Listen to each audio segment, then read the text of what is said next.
30km를 뛰고 왔다는데 땀이 한 방울도 없는 거예요? 남편이 러닝복 차림으로 집에 들어왔어요. 얼굴은 뽀송했고 머리는 샤워한 것처럼 깔끔했죠. 오늘 정말 힘들었어. 30km 완주했다니까. 30km를 뛴 사람 얼굴이 왜 저렇게 맑죠? 땀 한 방울 없이요? 결혼 전엔 제 말이라면 뭐든 들어주던 남편이 결혼 후엔 돌변을 했어요. 제가 뭐라도 사올라 치면 뭐 이런 걸 샀냐고 눈치를 주곤 했죠. 하지만 저 역시 맞벌이를 하고 있고 수입도 남편보다 많으면 많지 적진 않았으니까요. 정작 사치를 부린 건 남편이죠. 꾸준히 다니던 러닝크루의 회원들은 남편을 뭐라고 부르는지 아세요? 부자 형님, 부자 오빠라고 불리고 있어요. 350만 원짜리 러닝화를 신고 가끔 크루 회식 때마다 전체 계산을 하곤 했죠. 어이가 없었습니다. 나보고 사치를 부린다던 사람이 돈을 땅바닥에 뿌리고 다니고 있었네요. 언젠가 비가 오던 날, 딸 우산을 찾으러 남편 차에 올라탔는데 조수석에 헤어핀이 떨어져 있었어요. 제가 사용하지 않는 긴 생머리용 헤어핀이었죠. 확인을 해보려고 블랙박스를 확인했지만 깨끗하게 삭제되어 있었고 남편의 휴대전화는 항상 이중으로 잠겨 있었어요. 혹시나 했지만 그때까지도 믿고 싶었던 마음이 있었어요. 15년 전 임신한 몸으로 믿고 결혼했던 그 남자를 아직도 믿고 싶었던 거예요. 하지만 진실은 냉정했습니다. 제가 상상했던 것보다 훨씬 더 끔찍했으니까요. 이야기 시작 전 구독과 좋아요 눌러주시면 복이 찾아옵니다. 15년 전으로 돌아가 볼까요? 25살의 저는 회사 신입사원이었어요. 하지만 민우 씨를 만나 사랑에 빠졌고 아이라는 결실이 생기게 되었죠. 그래서 급하게 예식장을 잡았고 웨딩드레스도 맞췄죠. 그런데 그날 민우 씨가 갑자기 말했어요. 혜진아, 사실은 말이야. 나 결혼 한 번 했었어. 근데 아이는 없어. 이게 무슨 소리죠? 이 말을 듣고 멘붕이 왔어요. 예식장을 이미 잡아둔 상태였고 하객들에게 청첩장도 돌렸는데 아이는 정말 없는 거지? 약속해. 물론이지. 내가 거짓말하겠어? 민우 씨는 제 손을 꼭 잡으며 웃었어요. 결혼 전까지 그 사람은 정말 다정했어요. 제가 뭘 하고 싶다고 하면 다 들어줬고 제 말 한마디 한마디를 귀담아 들었죠. 믿었어요. 아니, 믿고 싶었던 거예요. 뱃속에 아이 때문에라도요. 결혼식을 올리고 석 달이 지났어요. 배가 제법 불러왔고 출산 예정일이 한 달 앞으로 다가왔죠. 그날 저녁 민우 씨가 현관문을 열고 들어왔는데 옆에 초등학생 남자아이가 서 있었어요. 이 애는 준혁이야. 내 아들. 뭐? 아이 없다며. 아들이라니? 무슨 개소리지? 가슴이 콩닥거리고 손이 떨렸지만 배를 쓰다듬으며 물었죠. 설명 좀 해봐요. 아이 없다고 했잖아요. 전처가 외도해서 낳은 아들이야. 내 자식이 아니라고. 그래서 이혼한 거야. 근데 전처가 갑자기 키울 수 없다고 연락이 와서 어쩔 수 없이 데려왔어. 말이 되나요? 자기 자식도 아닌데 데려온다고요? 하지만 저는 출산을 한 달 앞둔 임신부였어요. 스트레스 받으면 안 됐죠. 결국 믿을 수밖에 없었어요. 알겠어요. 준혁이도 우리 가족이니까요. 그렇게 15년이 흘렀어요. 결혼 전 그 다정함은 온데간데 없고 제가 뭘 해도 트집을 잡았죠. 이런 걸 왜 샀어? 돈 낭비하지 마. 마트에서 장을 보고 오면 꼭 한마디씩 했어요. 근데 웃긴 건 저는 연봉 1억 원을 받는 격리부 차장이에요. 생활비도 민우 씨랑 정확하게 절반씩 냈죠. 그런데 민우 씨가 뭘 했는지 아세요? 민우 씨는 달리기 운동을 시작해야겠다면서 작년에 러닝 크루에 가입을 하고 350만 원짜리 고급 러닝화를 샀죠. 거기에 러닝복, 러닝 시계, 심박수 측정기까지 한 달에 최소 100만 원씩 쓰더라고요. 크루 회식이 있는 날이면 항상 늦게 들어왔어요. 오늘도 내가 계산했어. 크루 사람들이 나를 형님이라고 부르더라고. 기분 좋던데? 그래요? 근데 생활비는 저랑 반반 내잖아요. 그게 공평한 거잖아. 당신도 돈 버는데. 공평하다고요? 제가 장볼 때는 트집 잡으면서 본인은 100만 원씩 쓰면서 공평하다고요? 참았어요. 15년을 참아왔으니까 조금 더 참으면 되겠지 싶었어요. 그런데 그날 모든 게 달라지기 시작했어요. 그날은 토요일이었어요. 민우 씨가 아침 일찍 러닝복을 입고 나갔죠. 30km 장거리 러닝이 있다면서요. 오늘 30km 완주할 거야. 저녁쯤 들어올게. 조심해서 다녀와요. 물 챙겨가고요. 저는 그날따 서윤이랑 집에서 빨래를 했어요. 이불을 빨고 창문을 닫고 저녁 준비도 했죠. 민우 씨가 힘들게 뛰고 올 테니까 좋아하는 삼겹살을 구워주려고요. 저녁 6시쯤 민우 씨가 돌아왔어요. 현관문이 열리고 러닝복 차림에 민우 씨가 들어왔는데 뭔가 이상했어요. 얼굴이 너무 뽀송했거든요. 30km를 뛰었다는 사람 얼굴이 왜 저렇게 깨끗하죠? 땀 한 방울 없이 말이에요. 게다가 머리도 샤워하고 드라이한 것처럼 보송보송했어요. 어머, 벌써 왔어요? 샤워하고 왔어요? 아니, 안 했어. 왜? 아니, 얼굴이 너무 깨끗해서요. 아, 러닝 끝나고 크루 사람들이랑 카페에서 좀 쉬었거든. 거기서 세수 좀 하고. 세수요? 30km를 뛰고 세수만 했는데 저렇게 뽀송할 수가 있나요? 뭔가 찜찜했지만 그냥 넘어갔어요. 의심하고 싶지 않았거든요. 다음 주 토요일에도 그 다음 주 토요일에도 똑같았어요. 장거리 러닝을 다녀왔다는데 땀이 없었죠. 러닝복도 축축하지 않고 러닝화도 먼지 하나 없이 깨끗했어요. 거짓말을 하는 건가?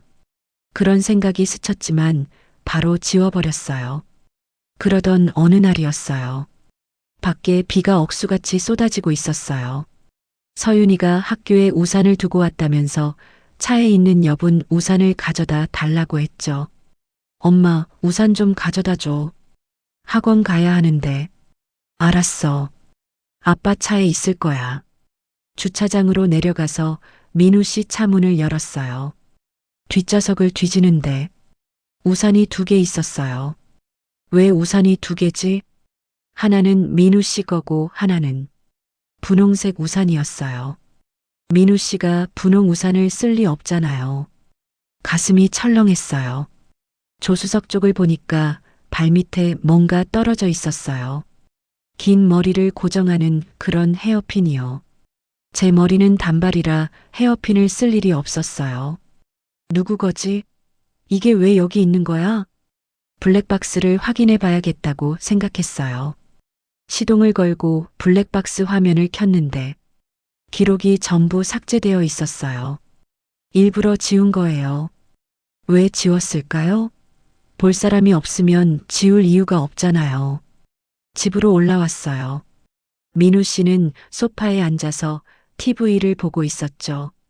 여보, 차에 블랙박스 왜 지웠어요? 응? 그냥 용량이 꽉 차서 지웠는데. 용량이요? 자동으로 지워지는 거 아니에요? 아, 그게. 뭐 그냥. 말끝을 흐렸어요. 눈을 마주치지도 않고요. 그리고 차에 헤어핀이 있던데. 이거 누구 거예요? 헤어핀을 내밀었죠. 민우 씨 얼굴이 순간 굳었어요. 아, 그거 크루 회원 중에 누가 떨어뜨린 것 같은데. 내가 주워놨어. 주워놨다고요? 왜요? 그냥 돌려주려고. 근데 누구 건지 모르겠어서. 말이 되나요?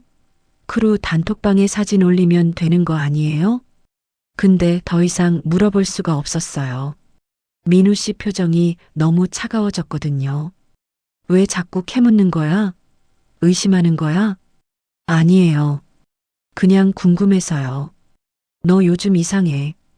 의부증 있는 거 아니야? 의부증이요?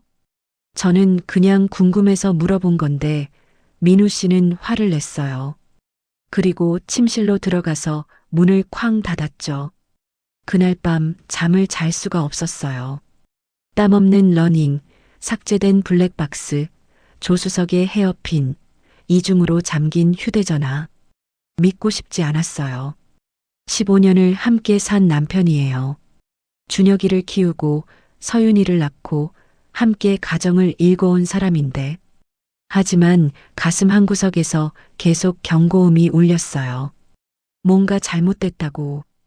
더 이상 외면하면 안 된다고요. 그 예감은 정확했어요. 그 뒤로 일주일 동안 민우 씨를 지켜봤어요. 휴대전화를 볼 때마다 화면을 가렸고 밤늦게 화장실에 들어가서 문자를 보냈죠. 웃으면서요. 저는 한 번도 본 적 없는 그런 표정으로 말이에요. 그러던 어느 날 러닝 크루 회원 중 한 분이 저에게 전화를 했어요. 민우 씨 크루에서 같이 뛰는 40대 여성분이었죠. 혹시 형님 부인이시죠?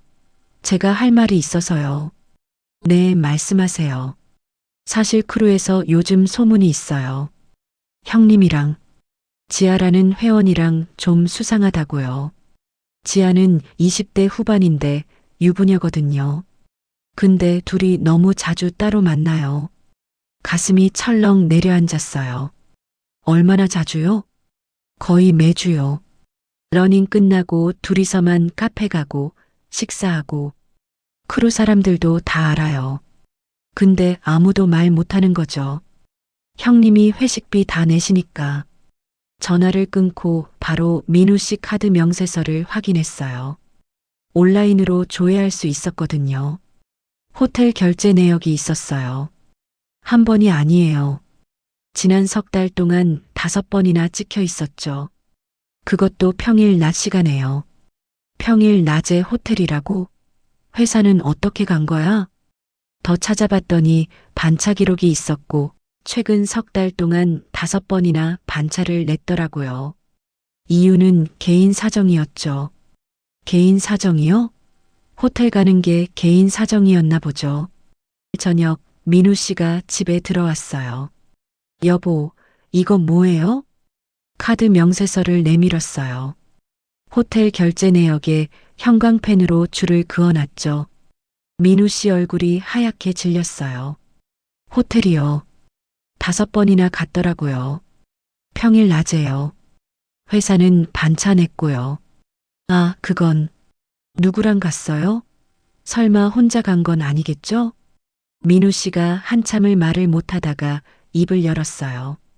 크루 회원이랑 커피 마시러 갔어. 호텔에서 커피요? 아니, 그게 호텔 카페가 있잖아.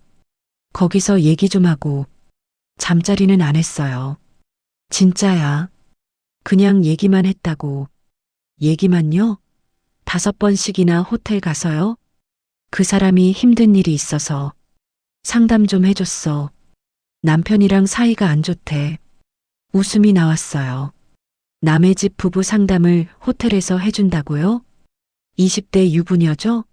최지아라는 사람. 남편 있고 딸도 있다면서요? 민우 씨가 놀란 표정을 지었어요. 어떻게 알았어? 사람들이 다 알아요. 당신이랑 그 여자 사이를요. 아무 일도 없었어. 진짜야. 호텔 가서 아무 일도 없었다고요? 그때 민우 씨가 표정이 싹 바뀌었어요. 차갑게 변하더니 말했죠. 당신이 날 외롭게 만들었잖아. 집에 오면 말도 없고 항상 피곤하다고 하고 내가 얼마나 외로웠는데 귀를 의심했어요. 지금 제 탓을 하는 건가요? 바람을 피운 건 당신인데요. 외로워서 호텔에 간 거예요? 유부녀랑요? 그래, 외로웠어. 당신은 나한테 관심도 없잖아. 소리를 지르더라고요. 거실에 있던 서윤이가 깜짝 놀라서 방으로 들어갔어요. 그때 초인종이 울렸어요. 문을 열었는데 준혁이가 서 있었어요. 25살이 된 의부사들이요. 준혁이 얼굴이 창백했어요. 울먹이고 있었죠. 준혁아, 왜 그래? 무슨 일 있어? 저 말씀드려야 할 게 있어요. 준혁이가 거실로 들어왔어요. 민우 씨를 보더니 고개를 떨구고 말했죠. 아빠, 이제 그만하세요. 엄마한테 더 이상 거짓말하지 마세요. 준혁아, 너 죄송해요. 제가 진작 말씀드렸어야 했는데. 준혁이가 눈물을 흘리며 말했어요. 저 아빠 친아들이에요. 전처 외도는 거짓말이었어요. 머리가 멍해졌어요. 뭐라고? 아빠가 전 엄마를 때렸어요. 계속 때렸어요. 그래서 이혼한 거예요. 근데 거짓말을 한 거예요. 엄마가 외도했다고 저는 아빠 자식이 아니라고요. 그럼 내가 친아들이었다는 거야? 네. 죄송해요. 아빠가 절대 말하지 말라고 해서요. 만약 말하면 여기서도 똑같이 할 거라고 협박했어요. 민우 씨가 준혁이한테 달려들었어요. 이 새끼가 말하지 말라니까 하며 준혁이를 밀쳤죠. 넘어지면서 테이블에 머리를 부딪혔어요. 그만해요. 제가 민우 씨를 막아섰어요. 15년 동안 저한테 거짓말한 거예요? 전처가 외도했다는 것도 준혁이가 당신 자식 아니라는 것도 전부 거짓말이었어요? 민우 씨가 저를 노려봤어요. 그래, 거짓말이었어. 그게 어쨌다고. 그 말을 듣는 순간 알았어요. 이 사람은 처음부터 저를 속였다는 걸요. 준혁이가 바닥에 쓰러져 있었어요. 머리를 감싸 쥐고 신음하고 있었죠. 준혁아. 제가 준혁이를 일으키려는데 민우 씨가 제 팔을 잡아챘어요. 나도 저 새끼 혼내줘야 해. 당신이 거짓말한 거잖아요. 15년 동안 저를 속인 거잖아요. 속였으면 어때? 어차피 당신은 몰랐잖아. 준혁이를 부축해서 소파에 앉혔어요. 민우 씨는 거실을 왔다 갔다 하면서 짜증을 냈죠. 다 당신 때문이야. 당신이 나한테 관심 안 줘서 지아한테 간 거라고. 관심이요? 제가 얼마나 당신 뒷바라지를 했는데요. 뒷바라지? 당신은 맨날 회사 일만 했잖아. 말이 안 통했어요. 이 사람은 자기 잘못을 인정할 생각이 전혀 없었어요. 그때 제 머릿속에 한 가지 생각이 떠올랐어요. 내 연녀의 남편. 그 사람도 알아야 해. 지아 씨 남편한테 전화할 거예요. 민우 씨가 멈칫했어요. 지아 씨도 유부녀잖아요. 남편 있고 딸도 있다며요. 그 사람도 알 권리가 있어요. 당신 지금 미쳤어? 미친 게 아니라 당연한 거예요. 남편이 바람 피웠는데 모르고 있으면 안 되잖아요. 민우 씨 얼굴이 사색이 됐어요. 하지 마. 절대 하지 마. 왜요? 당신은 했으면서요. 당신 진짜 하면 나도 가만 안 있어. 협박이었어요. 하지만 저는 물러서지 않았어요. 해요. 뭐든지 해보세요. 저는 전화할 거예요. 휴대전화를 꺼내서 지아 씨 남편 전화번호를 찾기 시작했어요. 러닝크루 회원분이 알려줬거든요. 그 순간이었어요. 하지 말라고 했잖아. 민우 씨가 손에 들고 있던 리모컨을 TV 쪽으로 집어던졌어요. TV 화면이 깨지면서 산산조각이 났어요. 엄마. 방에서 서윤이가 비명을 지르며 뛰쳐나왔어요. 서윤아, 들어가 있어. 엄마, 무슨 일이야? 아빠가 왜 그래? 서윤이가 울면서 제게 달려왔어요. 제가 서윤이를 안고 뒤로 물러섰죠. 민우 씨는 숨을 헐떡이면서 저를 노려봤어요. 눈빛이 완전히 달라져 있었어요. 마치 짐승 같았어요. 당신 진짜 전화하면 뭐 어쩌겠다는 거예요? 우리 다 죽는다고. 다 죽어. 그리고는 부엌으로 걸어갔어요. 가슴이 철렁했어요. 부엌에 뭐가 있지? 여보, 뭐 하는 거예요? 민우 씨가 식칼을 들고 부엌에서 나왔어요. 손에는 20cm쯤 되는 식칼이 들려 있었죠. 아빠, 서윤이가 비명을 질렀어요. 준혁이도 소파에서 벌떡 일어나며 소리쳤죠. 아빠, 정신 차려요. 민우 씨는 들은 척도 안 했어요. 그냥 칼을 들고 저를 향해 걸어왔어요. 당신 지아한테 접근하지 마. 그 여자한테 손 떼면 죽는다. 칼 내려놔요. 못 내려놔. 당신이 그 여자한테 전화하면 나도 끝이야. 다 끝난다고. 서윤이가 제 뒤에서 떨고 있었어요. 울면서 제 옷을 붙잡고 있었죠. 이 아이를 지켜야 해. 그 생각밖에 안 들었어요. 민우 씨가 점점 가까이 다가왔어요. 칼을 든 채로요. 여보, 제발. 칼 내려놔요. 서윤이가 보잖아요. 닥쳐. 당신이 내 말 들으면 돼. 칼을 휘둘렀어요. 제 쪽으로요. 엄마. 서윤이가 비명을 질렀어요. 그 순간 서윤이가 제 옆으로 뛰어나오려고 했어요. 안 돼. 저는 서윤이를 뒤로 밀었어요. 그리고 제가 앞으로 나섰죠. 칼이 제 팔을 스쳤어요. 따끔한 통증이 느껴졌어요. 팔에서 피가 흘러내렸죠. 엄마, 엄마. 서윤이가 울부짖으며 저를 붙잡았어요. 준혁이가 민우 씨한테 달려들어서 칼을 빼앗으려고 했어요. 민우 씨가 준혁이를 밀쳤지만 준혁이가 버텼죠. 아빠, 이러지 마요. 그때 누군가 경찰에 신고를 했나 봐요. 아마 옆집에서 비명 소리를 들었나 봐요. 초인종이 울렸고 문 두드리는 소리가 들렸어요. 경찰입니다. 문 열어주세요. 민우 씨가 칼을 내려놓았어요.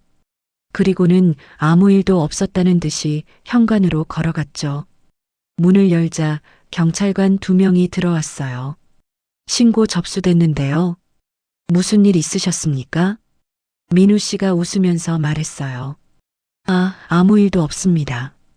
제 아내가 의부증이 좀 심해서요. 제가 좀 큰 소리 낸 게 전부예요.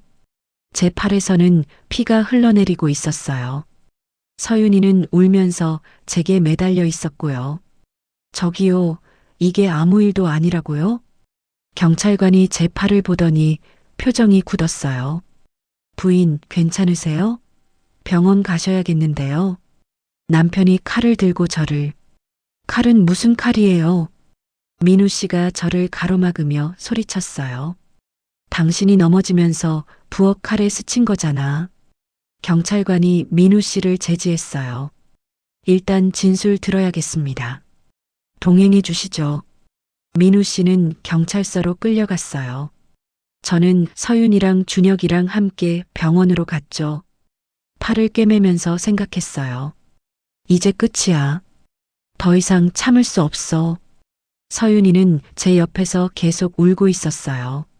엄마, 무서웠어. 아빠가 칼 들고. 제 딸이 아빠의 폭력을 목격했어요. 14살밖에 안 된 아이가요. 15년을 참았어요. 거짓말도 무시도 바람도 참았어요. 하지만 이건 아니에요. 제 딸이 다칠 뻔했어요. 이제 정말 끝내야 해. 경찰서에서 조사를 받았어요. 저는 있는 그대로 말했죠. 남편이 칼을 들고 위협했고 제가 딸을 막아서다가 팔에 상처를 입었다고요. 민우 씨는 완전히 다른 얘기를 했어요. 아내가 의부증이 심합니다. 제가 러닝 크루 활동하는 게 싫다고 자꾸 시비를 걸어요. 그날도 제가 큰 소리 좀 냈을 뿐인데 아내가 흥분해서 부엌으로 뛰어가다가 넘어진 거예요. 그러다가 칼에 스쳤고요. 경찰관이 물었어요. 그럼 부인 팔의 상처는 어떻게 설명하시겠습니까? 그러니까 넘어지면서 다쳤다니까요. 제가 왜 아내한테 칼을 들이대요? 뻔뻔했어요. 서윤이랑 준혁이가 다 봤는데 말이에요. 경찰은 서윤이한테도 물어봤어요. 아빠가 칼을 들고 엄마한테 다가갔어요.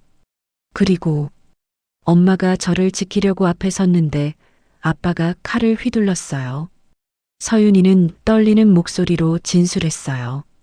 14살짜리가 얼마나 무서웠겠어요. 민우 씨는 경찰서에서 하루 조사를 받고 풀려났어요. 그리고는 이틀 뒤에 저한테 전화를 했어요.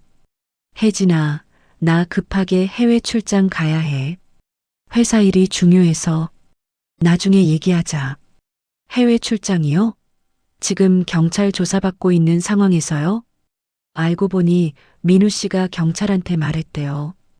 회사에 중요한 해외 미팅이 있어서 빨리 조사를 마쳐야 한다고요. 그래서 이틀 만에 급하게 조사를 끝냈던 거예요. 민우 씨는 그렇게 싱가포르로 날아갔어요. 그리고 사흘 뒤 제 휴대전화로 사진이 왔어요. 고급 호텔 수영장 사진이었어요. 민우 씨가 선글라스 끼고 수영장에 앉아 있는 모습이었죠. 문자도 왔어요. 여기 날씨 좋네. 너도 여유 좀 가져. 나 고소해봤자 소용없어. 어차피 처벌 안 받아. 전처 때도 접근금지 처분만 받고 끝났어. 15년 전에도 그랬고, 법은 원래 그런 거야. 손이 떨렸어요. 전처 때도요? 15년 전에도요? 그 말은 민우 씨가 전처도 폭행했고, 그때도 제대로 처벌받지 않았다는 뜻이었어요. 그리고 이번에도 똑같을 거라고 생각하는 거죠. 15년을 함께 살았는데 저는 이 사람을 전혀 몰랐던 거예요. 바로 행동했어요. 먼저 준혁이한테 전화를 했어요. 준혁아, 전 엄마. 내 진짜 엄마 연락처 알아? 네, 알아요. 근데 왜요? 내가 만나고 싶다고 전해줄래? 내 엄마도 아빠한테 당했잖아. 우리 같이 싸워야 해. 준혁이가 주저하다가 대답했어요. 알겠어요. 엄마한테 연락해 볼게요. 이틀 뒤 준혁이 엄마를 만났어요. 40대 중반쯤 되어 보이는 여자분이었어요. 얼굴에 피곤함이 가득했죠. 안녕하세요. 저는 알아요. 그 인간 현재 부인이시죠. 준혁이한테 들었어요. 우리는 카페에 앉아서 얘기를 나눴어요. 그 사람이 저한테도 똑같이 했어요. 결혼 전에는 천사 같더니 결혼하고 나서는 매일 트집 잡고 때렸어요. 준혁이 앞에서도 때렸죠. 그래서 이혼하신 거예요? 네. 견딜 수가 없었어요. 하루는 저를 밀어서 계단에서 굴러떨어졌어요. 갈비뼈가 부러졌죠. 그래서 경찰에 신고했어요. 그런데 왜 사회봉사 명령만 받았어요? 그 사람이 잘 빠져나갔어요. 변호사를 고용해서 실수로 밀었다. 부부 싸움이었다고 주장했죠. 게다가 초범이라면서요. 판사가 사회봉사 100시간만 선고했어요. 말이 되나요? 사람을 계단에서 밀어서 갈비뼈를 부러뜨렸는데 사회봉사만요? 그리고 접근금지 명령은 받았어요. 1년간이요. 근데 그게 뭐 대수예요? 1년 지나면 끝인데. 그 사람이 저한테도 전처가 외도해서 이혼했다고 거짓말했어요. 준혁이가 당신 자식 아니라고도 했고요. 전처분이 피식 웃었어요. 그럴 줄 알았어요. 그 사람은 절대 본인 잘못을 인정 안 해요. 항상 남 탓이죠. 저도 처음엔 속았어요. 결혼 전에는 그렇게 다정하더니 도와주시겠어요? 이번엔 제대로 처벌받게 하고 싶어요. 전처분이 제 손을 잡았어요. 당연하죠. 저도 증언할게요. 그 사람이 어떤 인간인지 법정에서 얘기하겠어요. 다음 날 지아 씨 남편에게도 연락했어요. 러닝크루 회원분이 알려준 번호로요. 여보세요? 최연수 씨 맞으시죠? 네, 그런데 누구세요? 제 남편이랑 현수 씨 부인이 불륜 관계예요. 호텔 5번 갔어요. 증거 있어요. 전화 너머로 숨소리가 거칠어졌어요. 제가 카드 명세서랑 호텔 영수증 보내드릴게요. 같이 싸워요. 감사합니다. 저도 이상하다 싶었는데 우리는 만나서 증거를 공유했어요. 제가 가진 호텔 영수증, 현수 씨가 찾아낸 지아 씨 문자 기록까지요. 준비는 끝났어요. 그리고 민우 씨한테 문자를 보냈어요. 이혼 소송 들어갑니다. 형사 고소도 할 거고요. 이번엔 사회봉사로 끝나지 않을 거예요. 민우 씨한테서 전화가 왔어요. 당신 미쳤어? 진짜 고소할 거야? 그래, 미쳤다. 당신이 전처한테 한 짓거리도 다 밝힐 거야. 당신 후회할 거야. 후회는 너나 하세요. 15년 전에 제대로 처벌받았으면 저는 이런 고생 안 했을 텐데요. 전화를 끊었어요. 15년간 당한 거 전부 돌려줄 거예요. 재판이 시작됐어요. 변호사 선임비로 1,000만 원이 들었지만 아깝지 않았어요. 이건 제 인생을 되찾는 싸움이었으니까요. 첫 재판날 법정에 앉아있는 민우 씨를 봤어요. 정장을 차려입고 반성하는 척하고 있더라고요. 하지만 증거는 명확했어요. 호텔 영수증, 카드 명세서, 블랙박스 삭제 기록, 서윤이와 준혁이의 진술, 제 팔의 상처 사진까지요. 그리고 결정적인 증인이 있었어요. 민우 씨의 전처요. 피고인은 결혼 생활 내내 저를 폭행했습니다. 계단에서 밀어 갈비뼈를 부러뜨렸고 그때도 사회봉사 명령만 받았습니다. 그리고 재혼할 때 새 부인에게 거짓말을 했습니다. 제가 외도했다고 아들이 피고인 자식이 아니라고요. 전부 거짓말이었습니다. 판사가 민우 씨를 보며 물었어요. 피고인 전처에 대한 폭행 전과가 있습니까? 그건 실수였습니다. 실수가 아니라 고의 폭행으로 유죄 판결을 받으셨습니다. 사회봉사 100시간 처분을 받으셨죠? 민우 씨가 말을 못했어요. 내연녀 남편 현수 씨도 증언했어요. 제 아내와 피고인이 석 달간 5번 호텔에 갔습니다. 재판은 석 달 동안 이어졌어요. 민우 씨는 계속 변명했어요. 아내가 저를 외롭게 만들었다. 의부준 때문에 다툰 것뿐이다. 실수로 칼에 스친 거다라고요. 하지만 판사는 냉정했어요. 피고인은 전과가 있음에도 불구하고 같은 범행을 반복했습니다.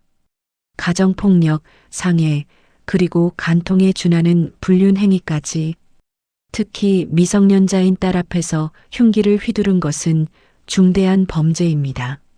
최종 선고일이 왔어요. 피고인 강민우에게 징역 2년을 선고합니다. 실형이었어요. 사회봉사가 아니라 진짜 감옥에 가는 거예요. 민우 씨는 믿을 수 없다는 표정으로 저를 봤어요. 하지만 저는 고개도 돌리지 않았죠. 법정을 나오는데 준혁이가 저를 기다리고 있었어요. 고생 많으셨어요. 죄송해요. 15년 동안 거짓말하고 살아서요. 준혁이 눈에 눈물이 고였어요. 저는 준혁이 머리를 쓰다듬었어요. 내 잘못이 아니야. 너도 피해자였어. 내 아빠한테 협박당하면서 살았잖아. 저한테 화 안 나세요? 왜 화가 나겠어? 넌 착한 아이야. 항상 고마웠어. 내가 힘들 때 서윤이 돌봐주고 집안일도 도와주고. 준혁이가 울었어요. 제 품에 안겨서 소리내어 울더라고요. 이제 괜찮아. 다 끝났어. 이혼 판결도 나왔어요. 위자료 5천만 원, 양육비월 100만 원, 재산 분할 절반이요. 집은 제가 가져왔어요. 제 이름으로 된 적금도 전부 지켰고요. 그리고 서윤이랑 새 아파트로 이사했어요.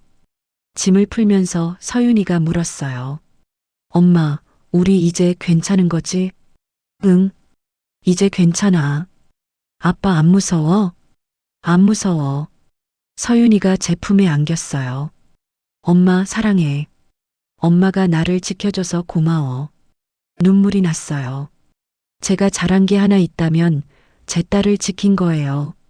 준혁이는 가끔 저희 집에 놀러 왔어요. 서윤이랑 오빠 동생처럼 지냈죠. 제가 군대 다녀와서 취직하면 용돈 드릴게요. 15년 동안 키워주신 은혜 갚을게요. 그런 거 안 해도 돼. 넌 내 인생 살면 돼. 아니에요. 제 은인이에요. 진짜 엄마처럼 대해주셨잖아요. 준혁이는 정말 착한 아이였어요. 민우 씨를 안 닮아서 다행이었죠. 어느 토요일 아침이었어요. 저는 일찍 일어나서 운동복을 입었어요. 그리고 새로 산 러닝화를 신었죠. 집 근처 공원으로 나갔어요. 아침 공기가 차갑고 상쾌했어요. 천천히 걷기 시작했고 그 다음엔 가볍게 뛰기 시작했죠. 한 발 한 발 내디딜 때마다 느꼈어요. 15년 동안 거짓말 속에서 살았어요. 남편 눈치 보고 참고 또 참았죠. 하지만 이제는 아니에요. 숨이 찼지만 기분이 좋았어요. 15년은 잃어버렸지만 앞으로의 인생은 제 거예요. 더 이상 누구 눈치 보지 않고 제가 원하는 대로 살 거예요. 거짓말 속에서 살고 계신가요? 참고 또 참으며 견디고 계신가요? 두려워 마세요. 용기를 내세요. 저도 했으니까 당신도 할 수 있어요.